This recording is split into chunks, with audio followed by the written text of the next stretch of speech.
Hello student, स्वागत है आप सभी का एक बार फिर से हमारे इस लर्निंग प्लेटफॉर्म पीएससी बायो वाला में। स्टूडेंट, आज इस लेक्चर में हम लोग एनर्जी, जैसा कि आपने थंबनेल में देख ही रहे हैं, ठीक है, जहाँ पे दिया यानी कि हम आपको इस लेक्चर में पढ़ाएंगे एनर्जी क्या है, रिन्यूएबल एनर्जी और नॉन रिन्यूएबल एनर्जी क्या होती है, उसके क्या क्या सोर्स हैं। आज उसी के बारे में इस लेक्चर में हम आपके साथ डिस्कशन करेंगे, ठीक है। तो चलिए स्टार्ट करते हैं, ठीक है स्टूडेंट। जैसा कि आपने थंबनेल में देख ही लिया कि आज हम लोग एनर्जी रिसोर्सेज इन इंडिया के बारे में डिस्कस करेंगे। इंडिया में कहाँ कहाँ एनर्जी रिसोर्सेज है, और जो ये एनर्जी रिसोर्सेज है ये दो प्रकार के हैं, रिन्यूएबल एनर्जी रिसोर्सेज या इसी को हम लोग नॉन कन्वेंशनल एनर्जी रिसोर्सेज कहते हैं। दूसरा है नॉन रिन्यूएबल, जिसको हम लोग कन्वेंशनल एनर्जी रिसोर्सेज कहते हैं। तो इस सबको पहले जानने से पहले हम लोग समझेंगे कि एनर्जी क्या है। एनर्जी क्या है, क्या क्या उसके रिसोर्स है, तो उसके टाइप्स के बारे में हम लोग आपके साथ डिस्कशन करेंगे। देखिए स्टूडेंट, जो एनर्जी होता है वो ऑल मेटाबॉलिक एक्टिविटी को परफॉर्म करता है। जैसे आपको पता है कि आपकी बॉडी में, अगर आपके बॉडी में एनर्जी नहीं है तो आपकी बॉडी अच्छे से फंक्शन नहीं करती है, अच्छे से फंक्शन नहीं कर पाती है। तो वही बताया गया है कि जो एनर्जी होती है वो ऑल मेटाबॉलिक एक्टिविटी को परफॉर्म करता है, और इस एनर्जी को दो ग्रुप में बांटा गया है, रिन्यूएबल एनर्जी या इसी को हम लोग नॉन कन्वेंशनल एनर्जी कह देते हैं, ठीक। दूसरा है आपका नॉन रिन्यूएबल एनर्जी, जिसको हम लोग कन्वेंशनल एनर्जी का नाम देते हैं, ठीक। अब बात आती है कि रिन्यूएबल एनर्जी क्या होता है, ठीक। यानी कि ऐसे एनर्जी के संसाधन जिसका हम नवीनीकरण कर सके, ठीक है, नवीनीकरण कर सके, उसको हम लोग रिन्यूएबल एनर्जी रिसोर्स या नॉन कन्वेंशनल एनर्जी का नाम देते हैं। दूसरा है ऐसे ऊर्जा के संसाधन, एनर्जी के संसाधन जिस पे हम लोग ऊर्जा का नवीनीकरण नहीं कर पाते हैं, ठीक है, उसको हम लोग यानी कि पुनः एनर्जी का उत्पादन नहीं कर पाते हैं, उसको हम लोग नॉन रिन्यूएबल एनर्जी कहते हैं। जैसे रिन्यूएबल एनर्जी, जिस एनर्जी का जैसे जो रिन्यूएबल एनर्जी है यानी कि ऐसी एनर्जी जो एक बार खर्च हो जाए, एक बार खर्च हो जाए फिर वो दोबारा से न बन पाए। एक बार खर्च हो गई फिर दोबारा वो एनर्जी आप बना नहीं सकते, उसको रिन्यूएबल एनर्जी का नाम देते हैं, सॉरी, उसको नॉन रिन्यूएबल एनर्जी हम लोग कहते हैं। जो एक बार खर्च हो गई, ठीक है, दोबारा वो नहीं बन सकता, ठीक है, उसको हम लोग रिन्यूएबल कहते हैं। जैसे आपको पता है जो फॉसिल फ्यूल होता है यानी कि डीजल, पेट्रोल, मिट्टी का तेल, ये सब है, अगर वो एक बार खर्च हो गया, मिट्टी का तेल था, आपने लैंप जलाया, खत्म। पेट्रोल है, आपने बाइक में, कार में आपने उसको स्टोर किया, आप कुछ दूरी पर गए, पेट्रोल डीजल उतना खर्च हुआ, फिर वो दोबारा से रिन्यूअल यानी कि पुनः आप उसका उत्पादन नहीं कर सकते। तो वो सब क्या है, वो सब नॉन रिन्यूएबल एनर्जी है। जैसे एलपीजी गैस हो गया, सीएनजी गैस हो गया, कोयला हो गया, कोयला एक बार जल गया, क्या वो दोबारा वापस हो सकता है? नहीं। तो ये सब क्या होते हैं, जो एक बार खर्च हो जाए और आप उसको दोबारा यानी कि पुनः आप उसको उत्पन्न नहीं कर पाते हैं, उसको हम लोग नॉन रिन्यूएबल या फिर कन्वेंशनल एनर्जी रिसोर्स का नाम देते हैं, ठीक है। दूसरा आता है रिन्यूएबल, यानी जो एक बार खर्च हो जाए फिर से आप उसका प्रोडक्शन कर सके। जैसे सोलर एनर्जी है, सोलर एनर्जी भाई, दिन भर लाइट आई, सनलाइट है, बैटरी चार्ज हुआ सोलर एनर्जी के द्वारा, रात में लाइट नहीं है, सनलाइट नहीं दिखाई पड़ रहा, आपने एनर्जी का यूज किया, सोलर एनर्जी का यूज किया, फिर वो बाय डिफ़ॉल्ट अगर ख़त्म हो गया, फिर सुबह सनलाइट आया, फिर वो चार्ज हो जाएगा। तो सब क्या है, ये सब रिन्यूएबल है। उसके बाद जैसे आपके पास विंड एनर्जी होती है, बायोफ्यूल है, ठीक है, या वुड है, फायरवुड है, लकड़ी जली वो ख़त्म हो गया। लेकिन आप अगर फिर से लकड़ी का ग्रोथ करें, फिर से अगर लकड़ी को प्लांट को लगा दें, फिर लकड़ी बन जाएगी, फिर आप उसको जला सकते हैं। तो सब क्या है, ये सब रिन्यूएबल है। यानी कि ऐसे एनर्जी के सोर्स जो एक बार खर्च होने पर भी आप पुनः उसको बना सकते हैं, उसको रिन्यूएबल एनर्जी का नाम देते हैं। ठीक है, तो आइए हम लोग लैंग्वेज के माध्यम से एक एक चीज़ को समझते हैं, एक एक चीज़ के बारे में समझेंगे और आगे बढ़ते हुए निकल जाएंगे। देखिए, the energy is an important for the metabolic activity. For all metabolic activity, energy resources may be renewable and non renewable. ठीक है, देखिए एनर्जी सोर्स इंडिया में जो है उसको दो ग्रुप में बांटा गया है। पहला रिन्यूएबल एनर्जी, वो are non conventional energy source. दूसरा नॉन रिन्यूएबल या कन्वेंशनल एनर्जी सोर्स। ठीक है, तो देखिए जो आपका नॉन रिन्यूएबल एनर्जी सोर्स है उसको हम लोग दो भागों में बांटे गए हैं।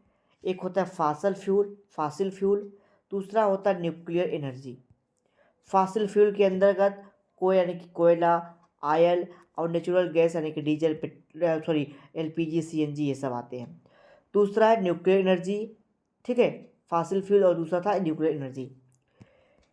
रिन्यूएबल यानी कि नॉन कन्वेंशनल में क्या है, जैसे फायरवुड हो गया, लकड़ी है, लकड़ी जली, ठीक है, फिर से आप उसका प्रोडक्शन कर सकते हैं। हाइड्रो पावर, वाटर के द्वारा आप एनर्जी को बना सकते हैं। सोलर एनर्जी, सोलर के द्वारा, विंड के द्वारा आप एनर्जी को बना सकते हैं। जियोथर्मल एनर्जी के द्वारा आप एनर्जी प्राप्त कर सकते हैं। अगला आता है बायो मास एनर्जी। ठीक है, इसमें कई टाइप है, जैसे हाइड्रोजन, CH4 मेथेन गैस है, उससे टेंडोथर्मल, बायोडीजल, ये सब क्या है, ये सब है आपके ऊर्जा के संसाधन, जिसको हम लोग बाद में रिन्यूएबल कर सकते हैं, यानी कि बाद में इसका प्रोडक्शन हम लोग कर सकते हैं। ठीक है, आइए अब इन्हीं सब जितने आपको इस चार्ट में दिखाया जा रहा है, एक एक के बारे में हम लोग पूरा डिटेल से समझेंगे और हम लोग चीज़ों को कंप्लीट करेंगे। देखिए, हम लोग एक एक पॉइंट को पढ़ते चलेंगे, समझते आगे हुए बढ़ते चलेंगे, क्योंकि आपके पास भी टाइमिंग कम है। ठीक है, आपका एग्ज़ाम भी है सामने 20-25 दिन के बाद। ठीक है, पहला क्या है आपका, रिन्यूएबल एनर्जी या नॉन कन्वेंशनल एनर्जी, यानी कि ऐसी एनर्जी जिसको हम लोग पुनः उत्पन्न कर सके। ठीक है, तो ये लिखा कहता है energy resources which are available in limited amount in nature and can renewed over a short period time are called as renewable energy resource. It include following.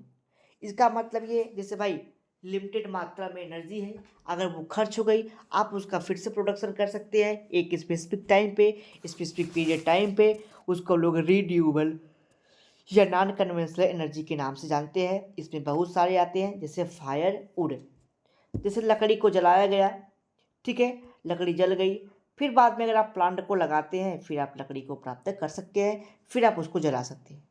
तो वही है, the wood used in the tree would is used in चूल्हा। चूल्हा आप जानते होंगे, गांव में शहरों में भी देखने को मिलता है, पहले देखने को मिलता था, अब भी कहीं कहीं देखने को मिलता है, जिसमें क्या होता है, लकड़ी के माध्यम से भोजन को बनाया जाता है। तो एक प्रकार से क्या है, एनर्जी है। हाइड्रो पावर का मतलब समझ रहे हैं कि वाटर के द्वारा क्या किया जाए, वाटर के द्वारा एनर्जी का प्रोडक्शन किया जाए। ठीक है, उसको हम लोग कहते हैं हाइड्रो पावर। ठीक है, तो लिखा गया द एनर्जी, जैसे डैम वगैरह हो गए, डैम बनाया जाता है, डैम बांध बनाया जाता है, उससे वाटर गिरता रहता है और वो एनर्जी प्रोड्यूस करता रहता है। आप सभी चीज़ सुने होंगे।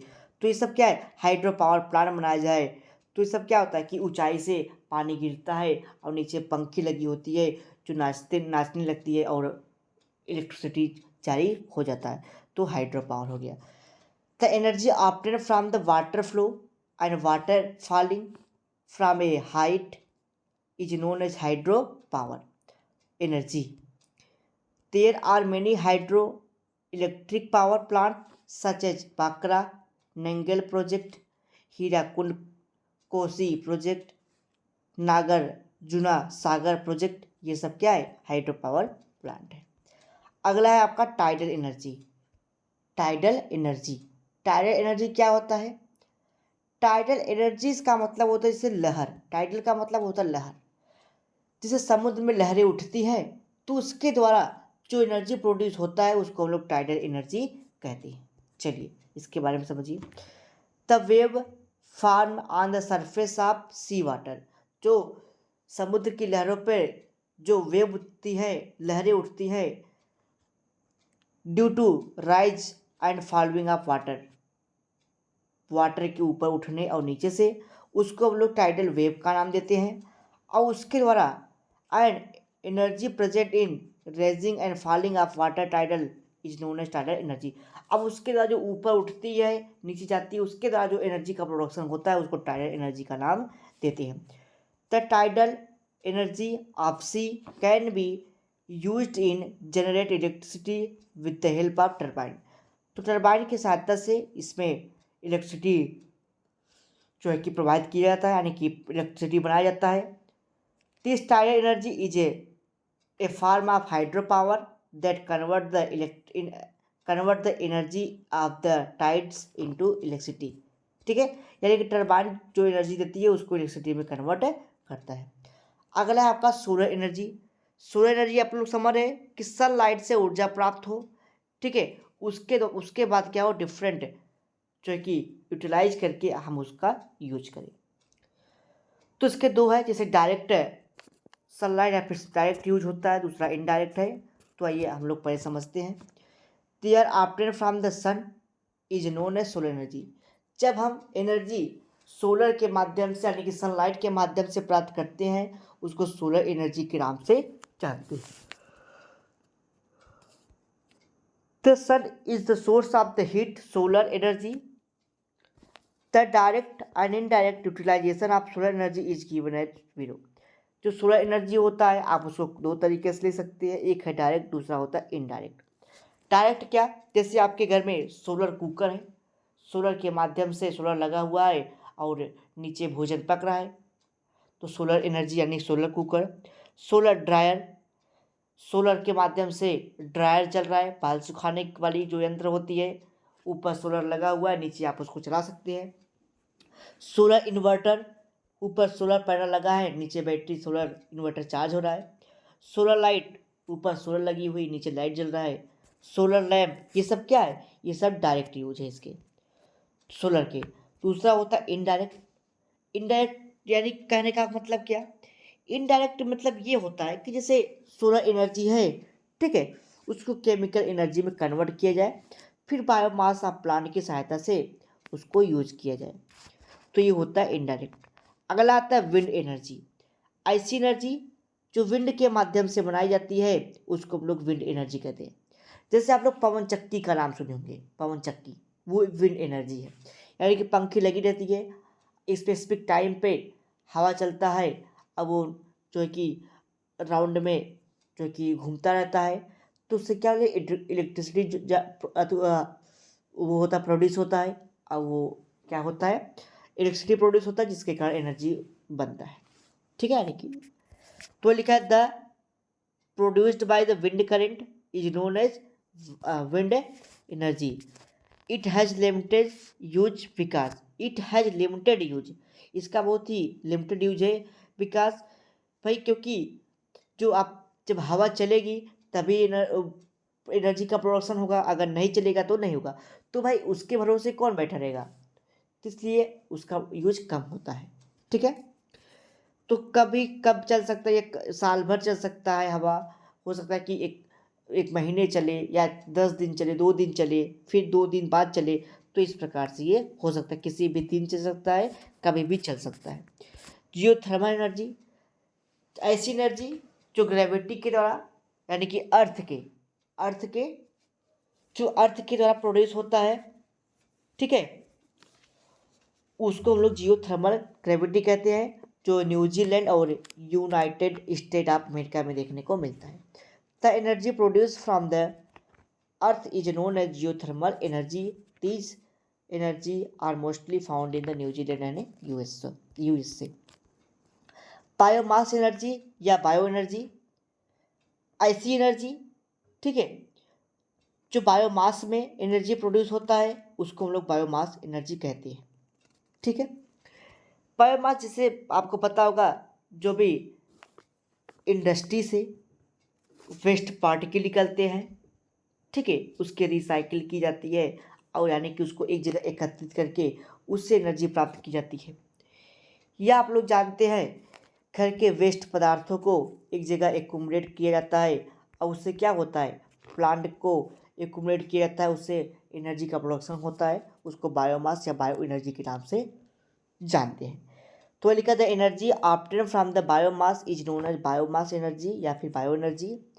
This energy comes from the following main sources.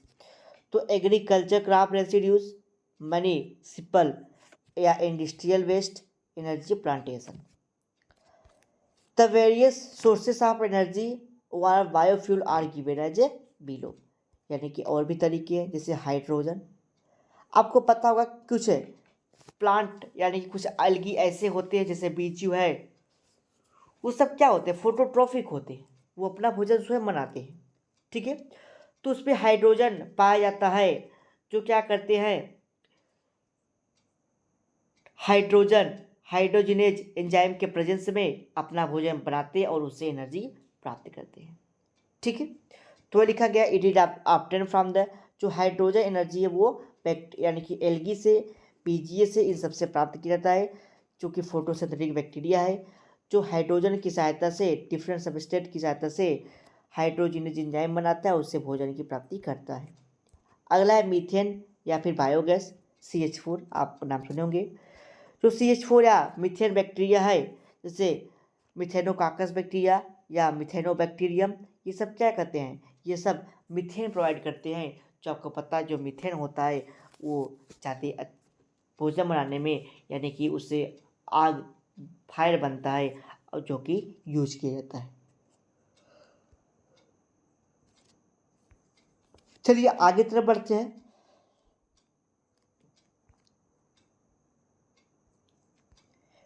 टेंडोथर्मल energy. टेंडोथर्मल energy, कुछ प्लांट ऐसे होते हैं, ठीक है, या कुछ श्रब ऐसे होते हैं, कुछ ट्री ऐसे होते हैं जो हाई कैलोरीफिक वैल्यू रखते हैं, यानी कि वेस्ट मटेरियल ज़्यादा होते हैं उसमें, जिससे उसका एनर्जी का प्रोडक्शन होता है, जो लकड़ी के फूड, फाडर या वुड से प्राप्त होता है। अगला आता है बायोडीजल। बायोडीजल बायोडीजल आप लोग समझ लेंगे, कुछ प्लांट ऐसे हैं जो क्या करते हैं, डीजल, पेट्रोलियम जैसे पदार्थ को का प्रोडक्शन करते हैं, और वो किससे प्राप्त होता है, बायोडीजल प्लांट से, जैसे जेटोफा कर्कस हो गया, पोंगामिया पिन्नेट हो गया, ठीक है, ये सब क्या है, ये सब प्लांट है, इससे क्या होता है, बायोडीजल प्राप्त किया जाता है। These are the seed of the this plant produces oil similar to the diesel. इसमें जो सीड निकलता है वो डीजल की जैसा, यानी कि उस टाइप के इसमें प्लांट मटेरियल होता है इसके सीड में, ठीक है, इसलिए इसको हम लोग बायोडीजल प्लांट के नाम से भी जानते हैं। आगे बढ़िए। दूसरा, नॉन रिन्यूएबल या फिर कन्वेंशनल एनर्जी सोर्स, यानी कि ऐसे एनर्जी जिसका उपयोग हम लोग एक बार जलने पे दोबारा उपयोग न कर पाए, उसको हम लोग नॉन रिन्यूएबल या फिर कन्वेंशनल एनर्जी रिसोर्स के नाम से जानते हैं, ठीक है, यानी कि इसका नवीनीकरण हम लोग नहीं कर सकते। तो लिखा गया है, the energy which are available in limited amount in nature can not renewed are called as non renewable energy source. It include following, जैसे फॉसिल फ्यूल हो गया और न्यूक्लियर एनर्जी। फॉसिल फ्यूल मतलब समझ रहे, जैसे प्लांट है, प्लांट से पेट्रोल निकला, खुदाई करके डीजल निकला, कोयला निकला, ठीक है, तो अगर एक बार वो जल गया, फिर उसको आप फिर से रिसाइकिल उसकी नहीं कर सकते हैं, तो वह लिखा गया है दीज आर नॉन रिन्यूएबल या फिर conventional energy source found inside the earth crust, जो भूमि के अंदर पाए जाते हैं। They have been form through the heat and compression of forest and other organic matter buried. जब क्या होता है, जितने ऑर्गेनिक मैटर दब जाते हैं, पेड़ पौधे मनुष्य डिफरेंट टाइप के एनिमल्स जब भूमि के अंदर दब जाते हैं, जो है कि सॉइल के अंदर, ठीक है, तो क्या होता है लैंडस्लाइड के अंदर, लावा के अंदर जब दब जाते हैं तो वो सब क्या हो जाते हैं, फासिल बन जाते हैं। वही फासिल आगे चल के फ्यूल का प्रोडक्शन करते हैं, यानी कि कुछ होते हैं फ्यूल का प्रोडक्शन करते हैं। जैसे हो गया कोयल यानी कि कोयला। कोयला क्या है, कोयला भाई एक ब्लैक गोल्ड है, जो क्या होता है कार्बन और कार्बन कंपाउंड से मिलके बना होता है, यानी कि hydrogen nitrogen oxygen sulphur in सब से मिलके बना होता है। तो क्या होता है जब मिट्टी में दब जाते हैं, कुछ दिनों के बाद जब खुदाई में मिलते हैं तो इनसे कोयला प्राप्त किया जाता है। जो कोयला होता है इसका उपयोग हम लोग फ्यूल के रूप में, हीटिंग यानी कि हीट प्रोवाइड के रूप में, इन सब के रूप में करते हैं। ठीक है, घरों में करते हैं, इंडस्ट्री में करते हैं, ये सब करते हैं। It is use in the fuel in thermal power plant, इसका उपयोग थर्मल पावर प्लांट में करते हैं। किसके लिए, प्रोड्यूसिंग इलेक्ट्रिसिटी को बनाने के लिए। अगला आता है आयल। आयल आपको पता होगा, जो चट्टानें होती है उसके नीचे आपको देखने को मिलता है कुछ प्लांट होती हैं जो बायोडीजल पेट्रोल जैसे चीज़ को, कैरोसिन, मिट्टी का तेल, ये सब निकलता है उससे, उसको हम लोग आयल के नाम से जानते हैं। ठीक है, तो आयल में क्या होगा, ये रॉक के नीचे पाए जाते हैं, जैसे बायोडीजल पेट्रोल और kerosene oil, CAROCIN kerosene oil. और आपको पता होगा जो पेट्रोल और डीजल होता है वो ट्रांसपोर्टिंग जो कारें होती है, व्हीकल होती है, उसमें यूज होता है। कैरोसिन जो मिट्टी का तेल होता है वो लैंप जलाने में उपयोग किया जाता है। थोड़ा सा और बचा है। अगला आता है आपका नेचुरल गैस। नेचुरल गैस में LPG और CNG आता है। LPG का पूरा फुल फॉर्म होता है लिक्विफाइड पेट्रोलियम गैस, और CNG का कंप्रेस्ड नेचुरल गैस। तो ये सब क्या होता है, ये सब नेचुरल गैस है जो कि आप भी बना सकते हैं। ठीक है, ये सब नेचुरल गैस होता है जिसका उपयोग हम लोग कुकिंग, ट्रांसपोर्टिंग इन सब चीज़ों में करते हैं। अगला आता है न्यूक्लियर एनर्जी। न्यूक्लियर एनर्जी यानी कि ऐसे एनर्जी जिसका उपयोग हम लोग न्यूक्लियर में करते हैं, जैसे एटम बम बनाने में, रॉकेट बनाने में। तो इन सब बनाने में न्यूक्लियर एनर्जी की ज़रूरत पड़ती है। जैसे हमको अभी रॉकेट भेजना है पृथ्वी से दूसरे प्लेनेट पे, तो भाई उसके अंदर एनर्जी चाहिए जाने के लिए। ठीक है, रॉकेट है, या हम कोई ऐसी चीज़ बना रहे हैं जैसे आप पटाखा बनाते हैं, पटाखा तो आप नाम सुने होंगे। उस पर भी क्या होता है, कार्बन जैसे कंपाउंड होते हैं जो आगे चल के क्या होते हैं, जब उसमें थोड़ी सी लाइट यानी कि अगर उसको एनर्जी मिल जाए, अगर उसको जला दिया जाए माचिस से किसी भी तरीके से, तो आगे चल के उसमें जो और एनर्जी फील होती है वो धड़ाम से, यानी कि एकाएक उस पर अटैक होता है, वो फट जाता है। तो इसमें दो चीज़ होती है, एक होता है न्यूक्लियर फ्यूजन, एक होता है न्यूक्लियर फ्यूजन। फ्यूजन और फ्यूजन, न्यूक्लियर फ्यूजन और न्यूक्लियर फ्यूजन, इसको हम लोग नाभिकीय विखंडन और नाभिकीय संलयन के नाम से जानते हैं। ठीक है, चलिए। The energy present in the nucleus of atom, एक एटम के न्यूक्लियस में जो एनर्जी प्रेजेंट होती है उसको हम लोग न्यूक्लियर एनर्जी के नाम से जानते हैं। जैसे कोई एटम है उसके न्यूक्लियस में जो एनर्जी पाई जाएगी उसको न्यूक्लियर एटम के नाम से जानते हैं। It is release during nuclear reaction, ये कब होता है, न्यूक्लियर रिएक्शन के दौरान रिलीज होता है, जैसे न्यूक्लियर फ्यूजन और न्यूक्लियर फ्यूजन, फिजन और fusion. The major source of nuclear energy uranium है, थोरियम। ठीक है, आगे बात करते हैं न्यूक्लियर जो पावर है स्टेशन वो इंडिया में कहाँ कहाँ पे स्थित है। वीडियो आपको अच्छा लगा तो वीडियो को लाइक कर दीजिए, चैनल में पहली बार सब्सक्राइब कर लीजिए, बेल आइकन दबा लीजिए ताकि आपको डेली नोटिफिकेशंस मिलते हैं। जो न्यूक्लियर के पावर प्लांट है वो आपके तारापुर महाराष्ट्र में है, नरोड़ा यूपी में, कलपक्रा तमिलनाडु में, ककरापार गुजरात और कैंगा यानी कि कर्नाटक में इसके स्टेशन स्थित हैं। ठीक है, किसके, आपके न्यूक्लियर आप कह सकते हैं कि न्यूक्लियर पावर स्टेशन के। चलिए नेक्स्ट लेक्चर में हम लोग चौथा यूनिट यानी कि बायोडाइवर्सिटी और उसके कंजर्वेशन के बारे में नेक्स्ट लेक्चर में आपके साथ डिस्कशन करेंगे। डाइवर्सिटी क्या होती है, बायोडाइवर्सिटी क्या है, क्या इसके कंजर्वेशन, इसके बारे में हम लोग नेक्स्ट लेक्चर में आपके साथ डिस्कशन करेंगे। अगर आपको कोई डाउट, कोई क्वेरीज, कोई क्वेश्चन है तो आप कमेंट बॉक्स में अपने डाउट को, इस क्वेश्चन को पूछ सकते हैं।